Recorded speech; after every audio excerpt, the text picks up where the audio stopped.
ఒక రోజున ఒక రైతు వెళ్తూ పొలంలో ఆయన గుడ్డు దొరికింది. గెద్ద గుడ్డని అర్థమైంది. తీసుకెళ్లి ఇంటికి వెళ్ళాక తన కోడి దగ్గర పెడితే కోడి అనుకుంటుంది నా గుడ్డే తీసుకుని దాన్ని కూడా పొదిగిన తర్వాత కోడి పిల్లలతో పాటు గెద్ద పిల్ల కూడా బయటకు వచ్చింది 21 రోజు.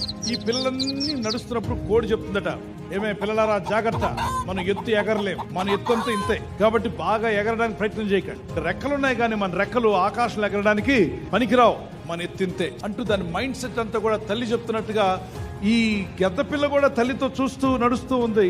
కోడి పిల్లలన్నీ ఎలా తింటాయో అలాగే తినాలని చెప్పి ఇది కూడా తింటుంది.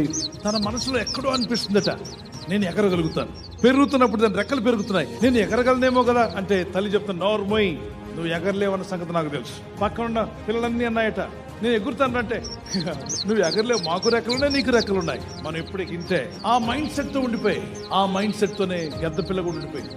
ఒక రోజున ఒక గెద్ద ఎగురుతూ గట్టిగా పిలిచిందట, గెద్ద పిల్ల నువ్వు నాలా ఎగరగలవు, మా అమ్మ చెప్పింది ఎగరలేనని. అంతే చెప్తుంది, నువ్వు ఎగరగలవు, నువ్వు ఎగరడానికి దేవుడు నిన్ను పుట్టించాడు, నువ్వు పైకి వచ్చే రోజు రాబోతుంది, నువ్వు పైకి ఎగురుతావు, ప్రయత్నం చేయి. లాస్ట్ కి పైకి ఎగిరింది. మీలో కూడా కొంతమంది ఈ సమస్య నేను దాటలేనేమో, ఈ ఆర్థిక ఇబ్బందుల నుండి నేను బయటపడలేనేమో, నా ఇల్లుకి ఇంతే, నా కుటుంబానికి ఇంతే, నా పిల్లలు ఇంకా తెలివైన వారు కాదు.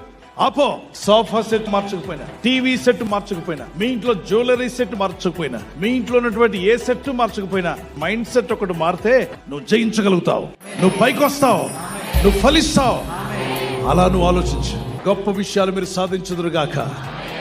యెహోవా కొరకు ఎదురు చూచువారు నూతన బలం పొందుదురు, వారు పక్షిరాజు వలె రెక్కలు చాపి పైకి ఎగురుదురు.